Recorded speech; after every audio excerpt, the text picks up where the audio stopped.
मेरी बात जरा तवज्जो से सुनना। एक करबला है जो इराक पर है, एक चटियल मैदान है, एक बयाबान जगह है, एक सुनसान जगह है, एक ऐसी जगह है जहां पर न कोई हरियाली है, न कोई सब्जा उगता है।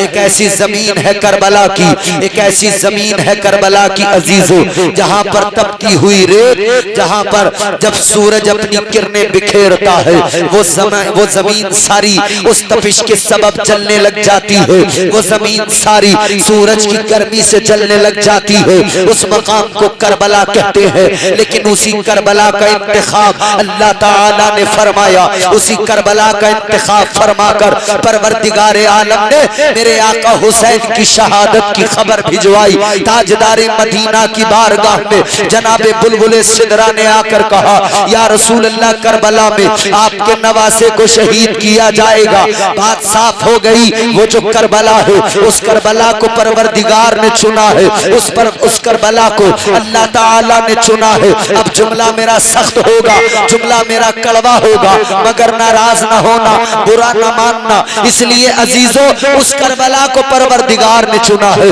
करबला का इंतखाब परवरदिगार आलम ने किया है। मगर सुनो सुनो, करबला का इंतखाब अल्लाह ने किया। उस करबला का जो इराक में है, उस करबला का जो कूफा शहर के बाहर है, उस करबला का इंतखाब अल्लाह ने किया था। जिस करबला में आज इमाम हुसैन का रोजा है, उस करबला का इंतखाब अल्लाह ने किया है। जिस करबला के अंदर अहले बैत मुस्तफा ने अपना लहू देकर इस्लाम के गुलशन को सींचा है, जिस करबला की जमीन पर अपना लहू देकर असगर ने इस मजहब इस्लाम की इमारत में जान डाली है, वो करबला है। जिस करबला की धरती पर अब्बास ने इमारत इस्लाम में अपने बाजू लगाए हैं, कासिम ने इमारत इस्लाम में अपना शबाब लगाया है, अली अकबर ने इमारत इस्लाम में अपनी जवानी को लगाया है, ओनो मोहम्मद ने इमारत इस्लाम में अपने बचपन को लगाया है, हजरत ज़ैनब ने अपनी चादर को इमारत इस्लाम में लगाया है, इस्लाम की शहजादियों ने अपने तकद्दुस को लगा दिया है,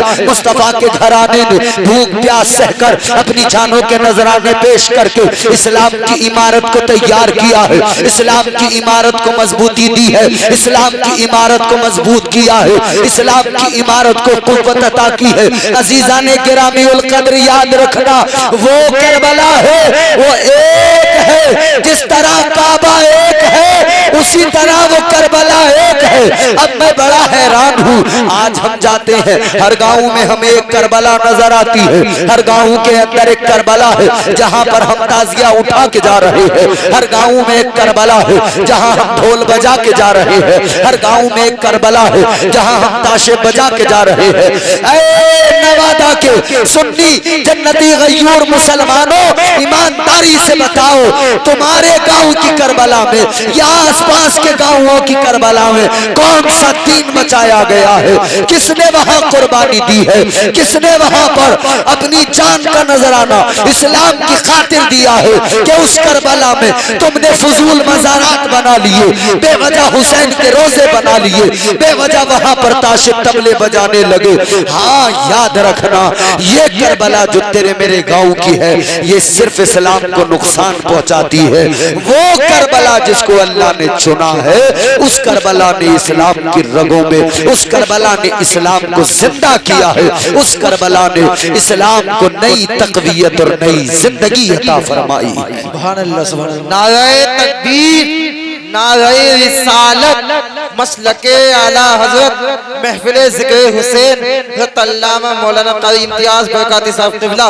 नारे तकबीर, नारे रिसालत, सुभान अल्लाह, सुभान अल्लाह। उस करबला को चुना अल्लाह ने, और इस करबला को चुना गांव के लोगों ने। उस करबला को अल्लाह ने चुना, अल्लाह ने इंतखाब किया, और ये गांव गांव की करबलाएं हमने बनाई। और इस करबला में जाके हम समझ रहे हैं हम हकीकी करबला में आ गए। इस करबला में जाके हम समझते हैं हम उसी करबला में खड़े हैं। ये यहाँ ताजिया लाके हम इस्लाम को जिंदा कर रहे हैं। नहीं मेरे अजीजों, करबला से, उसी करबला से प्यार करो और उसी करबला में जाने की दुआ करो। ये करबलाएं इस्लाम को सिर्फ और सिर्फ नुकसान पहुंचा रही है। उस करबला में इस्लाम को जिंदा किया गया है, उस करबला में इस्लाम की गुलशन को लहू से सींचा गया है। खानदान अहले बैत ने अपनी कुर्बानियां दी है। वो करबला जिस करबला में मासूम असगर अली असगर जिनकी 6 महीने की उम्र थी, इमाम पाक ने आगोश में उठाया था, जिनके तीर लगा था, वो करबला है। ये करबला नहीं। जिस तरह काबा एक है उसी तरह करबला बोलो एक है। और अब कितनी है इस टाइम करबलाएं? हजारों की तादाद में करबलाएं बनाई, लाखों करबलाएं हमारे यहाँ मौजूद है। जहां जाओ वहां एक करबला, जहां जाओ वहां एक करबला, जहां जाओ। करबला में एक तालाब है, उस तालाब में डुबकी लगा के लोग समझ रहे हैं कि यहाँ पे सारे पाप धुल जाएंगे। है ऐसा हरगिज़ नहीं। आओ उस करबला को देखो, उस करबला का हाल ये, उस करबला की जमीन का हाल ये कि जब मेरे इमाम पाक अपने खानदान को लेकर करबला में पहुंचे, जब खैमे लगाए गए, जमीन में आपने ये टेंट लगाने के लिए पाइप खड़े किए हैं, बोलो। वहां भी खैमे लगाने के लिए रस्सियां तो बांधी गई होंगी ना, वहां भी कुछ न कुछ तो इंतजाम किया गया होगा खैमे लगाने के लिए। हजरत इमाम हुसैन का काफिला जब करबला की जमीन पर रुका, जब अपने खैमे लगाने के लिए उस सरजमीन पर मेखें ठोकी गई, जब वहां पर कीलें ठोकी गई, मेखें ठोकी गई, उस जमीने करबला पर तारीख गवाह है। जब जमीन के अंदर कील ठोकी गई, मेख ठोकी गई, जमीन से ताजा खून निकल आया, ताजा खून जमीन से निकला।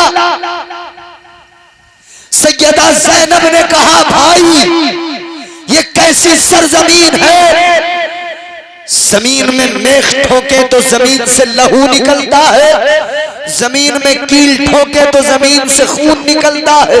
इमाम हुसैन ने फरमाया था, बहन ज़ैनब ये करबला है, ये हमारी आखिरी मंजिल है, यहीं पे हमारा खून बहाया जाएगा, यहीं पे हमारे खानदान को सताया जाएगा, यहीं हमारे खेमों को जलाया जाएगा, यहीं हमारी शहजादियों को बेआबरू किया जाएगा।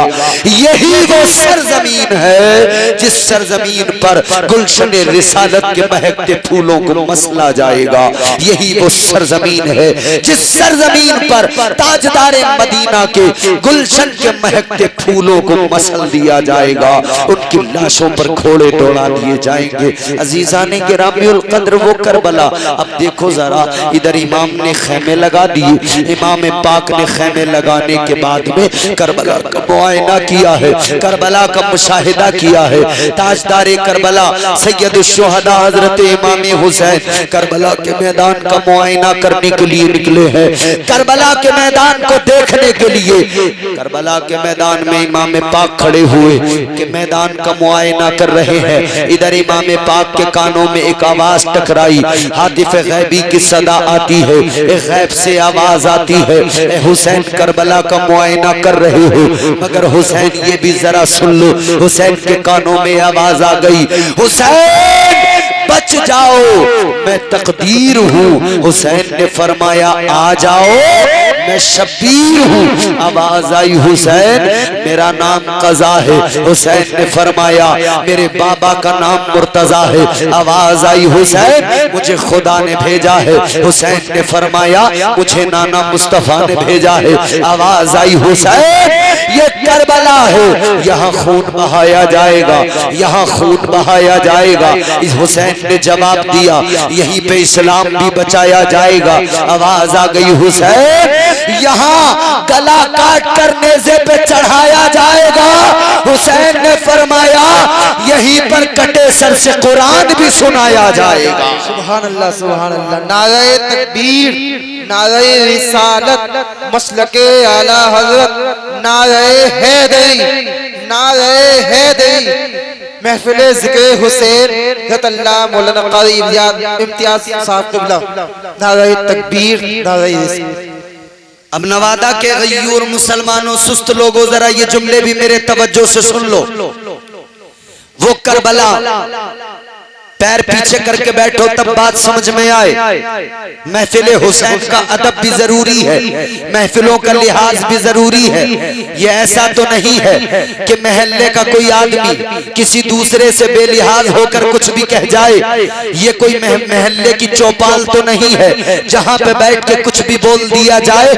ये महल्ले की कोई ऐसी किसी जो है नाली का स्लिप तो नहीं है जहां बैठकर झूठ बोले जाए, गीबतें की जाए। नहीं नहीं, ये महफिल हुसैन है, ये महफिल मुस्तफा है। ये महफिल वो महफिल है जहां पर इंसान भी आते हैं, जहां पर अल्लाह के फरिश्ते भी आते हैं। ये वो मुकद्दस महफिल है। हुसैन का जिक्र सुनने के लिए आसमान से फरिश्ते आते हैं, अल्लाह के फरिश्ते आते हैं। खुदा की कसम करबला में हुसैन के कानों में आवाज आई थी, ए हुसैनी यहाँ पर सर कटाए जाएंगे। हुसैन ने कहा कटे सर यहाँ पर कुरान भी सुनाएंगे। आवाज आई थी हुसैन बेटे के पैरों में बेड़ी पहनाई जाएगी। हुसैन ने कहा उसी बेटे से नस्ल आगे बढ़ाई जाएगी। हुसैन के कानों में आवाज आई हुसैन छोटा बच्चा भी कुर्बान होगा। हुसैन छोटे बच्चे पर भी तुम्हारे छोटे बच्चे के हल्क में तीर पेवस्त होगा। हुसैन ने कहा तीर पेवस्त होगा तो नाना की मोहब्बत में मस्त होगा।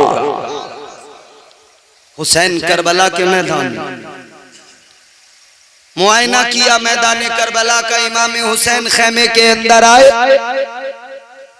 2 मुहर्रमुल हराम को 2 तारीख को मुहर्रम की खेमे लगाए गए। इधर देखा सामने इब्ने जियाद ने एक लश्कर तैयार करके भेजा।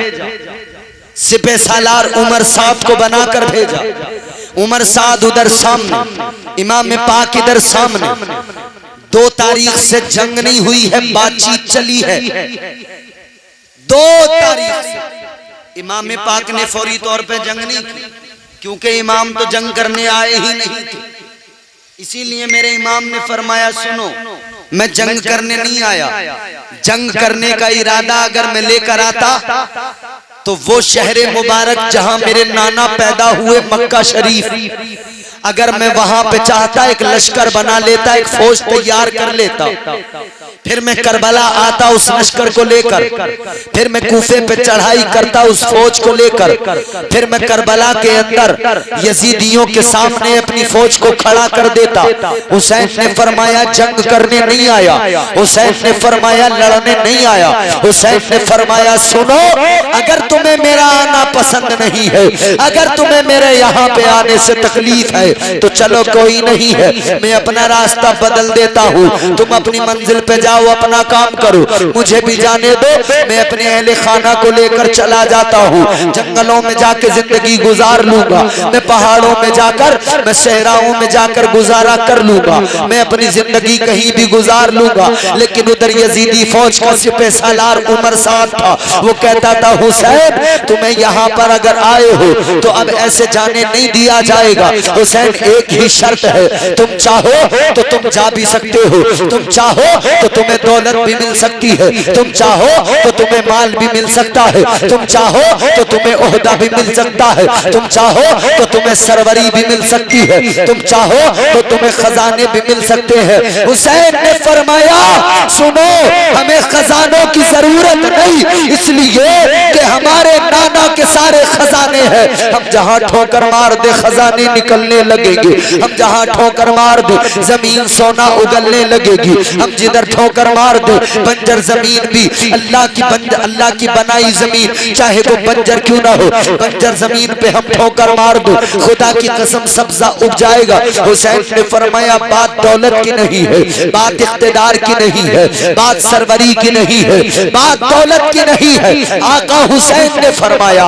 यहाँ दौलत की बात नहीं, यहाँ मुस्तफा की शरीयत की बात है, यहाँ दौलत की बात नहीं, यहाँ आका की की शरीयत की बात है। अल्लाहु अकबर कबीरा। ताजदार मदीना के गुलामों सुनो, इधर इमाम हुसैन ने ऐलान कर दिया, बात दौलत की नहीं है, बात तो मुस्तफा की शरीयत की है, बात दौलत की नहीं है, बात तो आका के लाए हुए मजहब मुहज्जब की है। हुसैन ने कहा था हम किसी भी हाल में शरीयत से समझौता नहीं कर सकते हैं, हम किसी भी हाल में शरीयत से बगावत नहीं कर सकते हैं। ऐ हुसैनियों, कल दौलत देने के लिए हुसैन को यजीदी तैयार थे, लेकिन हुसैन ने कहा था वो कोई और होगा, अपना जो ईमान दे देगा, नबी का चाहने वाला नबी पर जान दे दे। सुभान अल्लाह, सुभान अल्लाह, बहुत बहुत सुभान अल्लाह, माशाअल्लाह। हुसैन ने ऐलान कर दिया हम दौलत की खातिर ईमान से समझौता नहीं करते। जी जी बेशक। आज का हुसैनी कर लेता है समझौता, आज का हुसैनी समझौता कर लेता है, बिक जाता है। कभी भी शरीयत का दामन उसके हाथों से चला जाता है, उसे एहसास ही नहीं है। वो मुहर्रम के वक्त में खड़े होके कहता है हम हुसैनी हैं, हम हुसैनी हैं, हम करबला वाले हैं, हम करबला वाले हैं। वो कहता है हम हुसैन का दामन नहीं छोड़ेंगे। लेकिन न जाने कितने मौके आते हैं कि जब वो इस्लाम का दामन छोड़ देता है, जब वो हुसैन का दामन छोड़ देता है, जब वो शरीयत को छोड़ देता है, जब वो शरीयत का मजाक उड़ाता है। आओ मैं तुम्हें बताऊं, हुसैन ने करबला में सजदे में सर रखा है, तो सजदे में सर रखकर अपनी कुर्बानी देकर हुसैन ने उम्मत को पैगाम दिया है, जान जाए तो जाए, इस्लाम के साथ कभी समझौता नहीं होगा, गद्दारी नहीं होगी। सजदे में सर रखकर हुसैन ने सजदों की अहमियत को बयान फरमा दिया है, सजदों की अहमियत को बता दिया है और दुनिया को समझा दिया है। ऐ लोगों नमाजें पढ़ा करो, ऐ लोगों सजदे किया करो, ऐ लोगों इस्लाम के कवानीन को अपनाया करो, इस्लाम शरीयत के उसूलों पे अमल किया करो। इसलिए कि जिसकी जिंदगी में इस्लाम नहीं है उसकी जिंदगी में कुछ भी नहीं है, वो जिंदगी किसी काम की नहीं है। जिसकी जिंदगी में आका की गुलामी नहीं है, जो शरीयत मुतहरा का पाबंद नहीं है, वो किस काम का मोमिन और मुसलमान है, उसकी जिंदगी क्या है। आओ जरा करबला का नक्शा दिखाता हूँ, आओ करबला की जमीन दिखाता हूँ, करबला के रेगजार दिखाता हूँ। अजीजा ने गिरामीउल कद्र करबला की जमीन पर हजरत इमाम हुसैन ने 2 मुहर्रम से बातचीत का आगाज किया है। 2 मुहर्रमुल हराम से बातचीत हो रही है, बात करते करते 7 मुहर्रमुल हराम तक बात आ गई।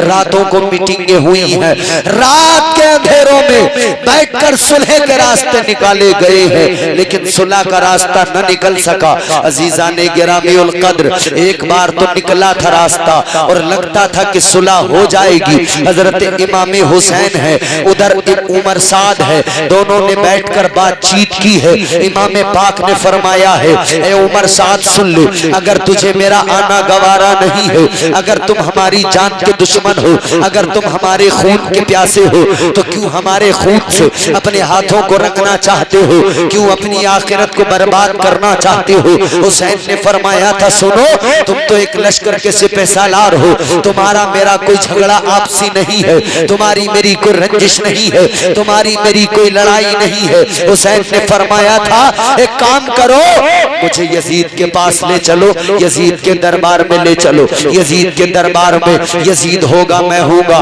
खुद अपना मामला उससे निपट लूंगा, खुद मैं उससे बात कर लूंगा। वो बैयत लेना चाहता है मैं उससे वहीं पे खुद बात कर लूंगा। इसने एक खत लिखा उमर साद ने, इब्ने जियाद के नाम जो कूफा का गवर्नर था, इब्ने साद ने खत लिखकर भेजा है। उधर उमर साद ने खत लिखकर भेजा है, उधर इब्ने जियाद के पास खत पहुंचा है। इब्ने जियाद ने खत को पढ़ा है, खत को पढ़ने के बाद में कहने लगा चलो अच्छा है, जंग तो कम से कम टल ही रही है, जंग नहीं हो पाएगी। अब इसने जब उस खत को पढ़ लिया है, इसने कहा ठीक है ऐसा ही कर लिया जाएगा, मगर एक बदबख्त इंसान था, उसी वक्त इसके दरबार में उठा, इब्ने जियाद के दरबार में उठा। उस बदबख्त का नाम था, उस बदबख्त का नाम था शिमर। वो शिमर जिलजौशन खड़ा हुआ और कहने लगा, ए अमीर, हुसैन यहाँ आ गया, हुसैन यहाँ तुम्हारे नरगे में है, हुसैन यहाँ तुम्हारे नरगे में होकर भी अगर आपकी इताअत के बगैर चला गया तो ये आपकी तौहीन है, ये आपकी जिल्लत है, ये आपकी रुसवाई है। हुसैन नरगे में आकर भी बगैर इताअत के चला गया। अमीर, आपको तो चाहिए कि हुसैन जब यहाँ है, आपकी कमान आपके नरगे में है, आपके अंडर है, हुसैन आज आपके कब्जे में है, तो ए अमीर सुनो, आज अगर हुसैन इताअत नहीं करता है तो ये तौहीन है। हुसैन को चाहिए सरे तस्लीम खम करे, हुसैन को चाहिए इताअत करे, हुसैन को चाहिए कि आपकी इताअत करने के बाद में बैअत यजीद करे, फिर हुसैन को छोड़ा जाए, फिर हुसैन को आपके रहमो करम की जरूरत है। इस बदबख्त को जब इसने ये सारी बातें इसके दिमाग में डाली है इब्ने जियाद फिर कहने लगा, बात तो तू ठीक कहता है। इसने अब एक फरमान लिख दिया, इब्ने जियाद ने लिखकर भेजा, ए इब्ने साद, तुझे वहां बात करने नहीं भेजा है, ए उमर साद, तुझे वहां जंग खत्म करने या जंग के लिए सुलह सफाई का रास्ता निकालने नहीं भेजा है। इसने लिखा, सुन ले, अगर हुसैन बैअत करे तो ठीक है, मेरे पास लेके आ, बैअत ना करे तो बैअत ले, बैअत ना करे तो कत्ल कर दे। अल्लाह अकबर कबीरा।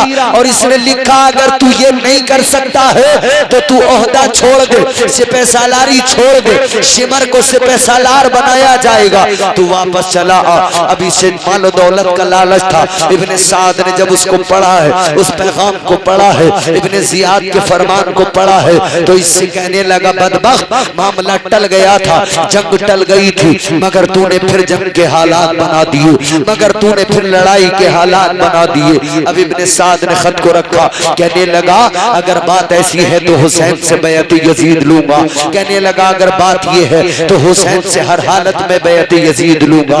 इब्ने साद ने कहा कि सुनो, अब बातचीत से बात नहीं चलेगी, अब ऐसा करो, हुसैन से कहो, हुसैन अगर बैअत यजीद करते हो तो ठीक है, वरना अब तुम पर सख्तियां शुरू हो जाएंगी। अगर बैअत यजीद करते हो तो ठीक है, वरना अब तुम्हारे साथ में मुकाबला होगा। अल्लाह अकबर। अब इन जालिमों ने ये बातचीत करते करते 7 मुहर्रम आ गई। 7 मुहर्रमुल हराम है। 7 मुहर्रम को करबला के रेगिस्तान में, करबला की जमीन पर, करबला के करीब से गुजरने वाली नहर फरात पर यजीदियों ने कब्जा किया और पहरा लगा दिया, फौज को खड़ा कर दिया और ये ताकीद की कि जानवर पानी पिए कोई दिक्कत नहीं, चरिंदो परिंद पानी पिए कोई दिक्कत नहीं। कहने लगे, सुनो, तलवारें निकाल लो, खड़े हो जाओ, हुसैन पानी न पिए, हुसैन का कोई साथी पानी न पिए, ख़ैमे हुसैन में पानी न चला जाए, अहले बैत मुस्तफा के एक भी फर्द को पानी न चला जाए, किसी के हल्क में पानी का एक कतरा न पहुंचे। अल्लाह अकबर कबीरा। अब यहाँ से करबला देखो, करबला की सख्तियां देखो, करबला की मुसीबतें देखो, करबला की परेशानियां देखो, करबला की अज़ियतें देखो। बड़े भी अब प्यास है, प्यास है, गर्मी है, मेरे अजीजों, चिलचिलाती धूप है, करबला के मैदान में चिलचिलाती धूप के अंदर शिद्दत है गर्मी की। उस आलम में इधर पानी पे पहरा लग गया। अब जब पानी लेने के लिए इमाम पाक ने किसी को भेजा, उसने आकर बताया, मौला हुसैन नहरे फरात पे पहरा लगाया गया है, नहरे फरात पे फौज खड़ी है, तलवारें लिए खड़े हैं और कह रहे हैं जानवरों को पानी पीने की आजादी है, चरिंदों परिंद को पानी पीने की आजादी है, लेकिन हुसैन आपको पानी पीने नहीं दिया जाएगा, हुसैन आपके अहले खाना को पानी नहीं दिया जाएगा, हुसैन आपके खानदान को पानी नहीं दिया जाएगा। इमाम पाक ने जैसे इतना सुना है, इमाम पाक ने अल्लाह की बारगाह में अर्ज किया, ऐ मेरे परवरदिगार, ऐ मेरे मौला, ये कैसे जालिम लोग हैं, नहरे फरात के पानी को जानवर पिए तो कोई दिक्कत नहीं, लेकिन जिनका नाम नमाजों के दरमियान लेते हैं, जिन पर दुरूद नमाजों में पढ़ते हैं, कहते हैं अल्लाहुम्मा सल्ले अला मुहम्मद व अला आले मोहम्मद, आले मोहम्मद पर दुरूद तो पढ़ते हैं, लेकिन उसी नबी की आल पर आज इन्होंने पानी को बंद कर दिया है। नारे तकबीर, नारे रिसालत, मसलके आला हजरत महफिले जिक्र हुसैन, नारे हैदरी, कारी इम्तियाज साहब क़िबला, नारे तकबीर। अब जरा जहन करीब कर, जल्दी से करबला दिखा के आगे लेके चलना है मुझे। आगे 2-3 बातें जरूरी करनी है। आखिर क्यों करबला, क्यों? सवाल ये है क्यों? लोगों, वो शेर आपने सुना होगा, कत्ले हुसैन असल में मर्गे यजीद है। इस्लाम जिंदा होता है हर करबला के बाद। करबला के मैदान को अल्लाह ने इसलिए चुना और इसलिए हमवार किया, परवरदिगार अपने सारे बंदों को ये पैगाम देना चाहता था और ये बताना चाहता था, ऐ मेरे बंदों, जब जब तुम्हारे सामने चैलेंज आए, जब जब बातिल ताकतें खड़ी हो जाए, तो तुम्हें उस माहौल में डरना नहीं, घबराना नहीं है, बल्कि ये करबला तुम्हारे लिए एक बहुत बड़ा एग्जाम्पल होगा कि करबला में जब 72 हजारों से लड़कर इस्लाम की हिफाजत कर सकते हैं, तो हम भी अपना खून बहाकर इस्लाम की हिफाजत कर सकते हैं। हम भी इस्लाम के लिए हर वक्त तैयार रहे मरने मिटने को।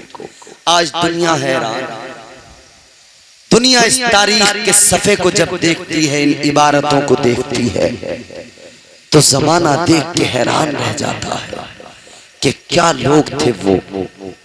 आज तक कुफ्फार के दिलों में दहशत है, आज तक कुफ्फार के दिल दहलते और लरसते हैं, इसलिए कि वो जब उस मंजर को सोचते हैं तो उन्हें पता लगता है ये वो कौम है कि ये 72 हजारों से लड़ जाते हैं, अपनी जान तो दे देते हैं मगर ईमान के साथ सौदा नहीं करते हैं। आज इसीलिए किसी की हिम्मत नहीं होती, किसी की मजाल नहीं है कि कोई मुसलमान से आकर बराह रास्त कोई आकर सरकारी फरमान या किसी और तरीके से इस्लाम उसके दिल से निकाल ले, कोई ताकत ऐसी नहीं है, क्योंकि जानते हैं ये मुसलमान है। एक करबला उस वक्त हुआ है, अगर आज इन्हें छेड़ा गया फिर एक करबला बर्पा हो जाएगा, फिर एक करबला यहाँ पर बर्पा हो जाएगा। अजीज